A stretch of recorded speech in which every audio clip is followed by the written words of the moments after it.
ജീവിത നൈരന്തര്യങ്ങളുടെ ശരിയെഴുത്താണ് കവിതയെന്ന് പ്രമുഖ എഴുത്തുകാരനും പ്രഭാഷകനുമായ ഡോക്ടർ സോമൻ കടലൂർ ചെറുവത്തൂരിൽ നിലാവ് കൂട്ടായ്മ സംഘടിപ്പിച്ച പുസ്തക പ്രകാശനം ഉദ്ഘാടനം ചെയ്ത് സംസാരിക്കുകയായിരുന്നു അദ്ദേഹം. ദിസ് ന്യൂസ് സ്പോൺസർഡ് ബൈ ഉയർന്ന ഗുണനിലവാരം, തികഞ്ഞ വിശ്വസ്തത, ജനതാ പാൽ. ചീമേനി ഗവൺമെന്റ് ഹയർ സെക്കൻഡറി സ്കൂളിലെ +1 വിദ്യാർത്ഥി കൊടക്കാട് പൊള്ളപ്പൊയിലിലെ എം ദേവാനന്ദിന്റെ പ്രഥമ കവിതാ സമാഹാരമായ ഓർമ്മകൾക്ക് ഒരാമുഖമാണ് നിലാവ് കൂട്ടായ്മയുടെ നേതൃത്വത്തിൽ പ്രകാശനം ചെയ്തത്.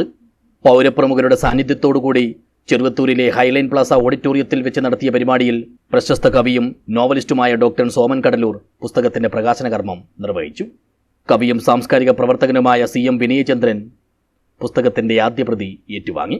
ജീവിത നൈരന്തര്യങ്ങളുടെ ശരിയെഴുത്താണ് കവിതയെന്നും പുതിയ എഴുത്തുകാർ കവിതയെ വസന്തത്തിന്റെ ഒരു പൂക്കാലമാക്കി മാറ്റുന്നു എന്നത് ശ്രദ്ധേയമാണെന്നും സോമൻ കടലൂർ പറഞ്ഞു.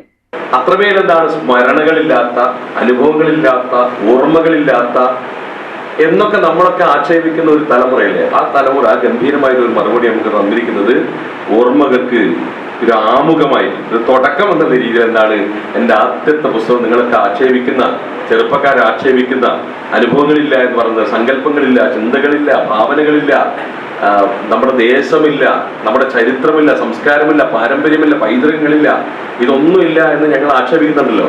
പക്ഷെ ഞങ്ങൾ ഈ ഓർമ്മകളുമായിട്ടാണ് തിരിച്ചു വരുന്നതെന്ന് അദ്ദേഹത്തിന്റെ ഈ കവിതയിലൂടെ സഞ്ചരിച്ചാൽ നമുക്കറിയാവുന്ന കാര്യം എന്താ വെച്ചാൽ, കടന്നുപോയ തന്റെ ജീവിതാനുഭവങ്ങളെ ഏറ്റവും സംക്ഷിപ്തമായി, അനുഭൂതിയുമായി, സൗന്ദര്യാത്മകമായി, സർഗാത്മകമായി, മനോഹരമായ അക്ഷരങ്ങളിലേക്ക് ആവാഹിച്ച സുന്ദരമായ ഒരു പുസ്തകമാണ് ഇത് എന്ന് മനസ്സിലാവും.